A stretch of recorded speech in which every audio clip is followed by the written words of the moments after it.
The US has imposed what it calls the toughest ever sanctions against Iran. They've already sparked mass protests in the oil-rich nation, and they're designed to hit the core parts of Iran's economy, including oil exports, shipping and banks.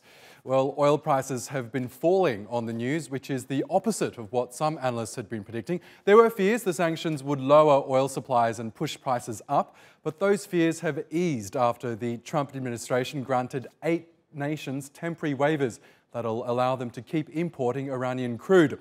European shares are currently mixed, with London's Fxtm and Frankfurt's DAX managing to keep their heads above water. Milan's MIB is losing ground though, as Eurozone finance ministers meet in Brussels. Italy's big spending budget plan, which breaks EU spending rules, is expected to be the front and centre of discussions there. Well, over in Asia, Chinese markets ended their 4 sessions winning streak as investors await the outcome of the US midterm elections. They may influence the White House's course in its trade war with China. Hong Kong's Hang Seng was the biggest loser, falling just over 2%, and investors in Tokyo's Nikkei seem to have cashed in on last week's gains, with the Nikkei index down more than 1.5%.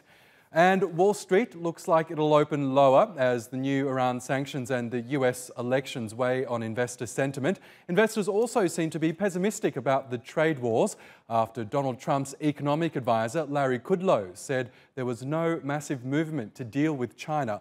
He contradicted a presidential tweet that suggested a deal could be struck with Beijing. Well, let's get more on the market's reaction. Jameel Ahmad joins me now from Limassol in Cyprus. He's the head of currency strategy and markets research at the online trading company Fxtm. Hi, good to have you back on the program. So let's look at the oil prices first. We saw them fluctuate, go up and down ahead of the new US sanctions coming into effect. What are they doing now? Well, actually, the reaction in the oil markets isn't quite as much as you would expect given the looming deadline for Iranian sanctions to come back into play. This is probably because if you look at the bigger picture, when President Trump announced all the way back in March, April, May time that he would reimpose sanctions on the Iranian markets, this is when we saw the oil prices rally, and they reached as high as $80, the highest levels in over 4 years in the months after that decision.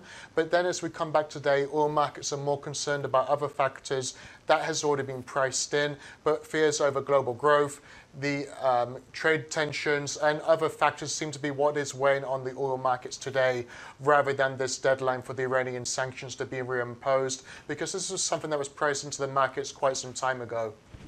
And we did see that big sell-off of Asian equities. What was behind that?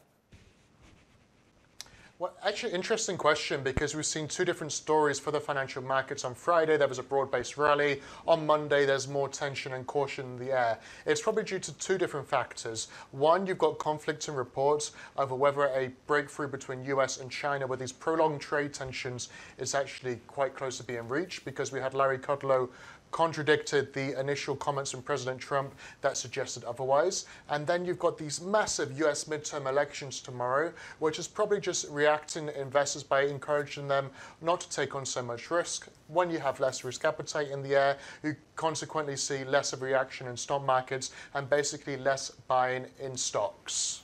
Okay, Jameel Ahmad from Fxtm, thank you as always.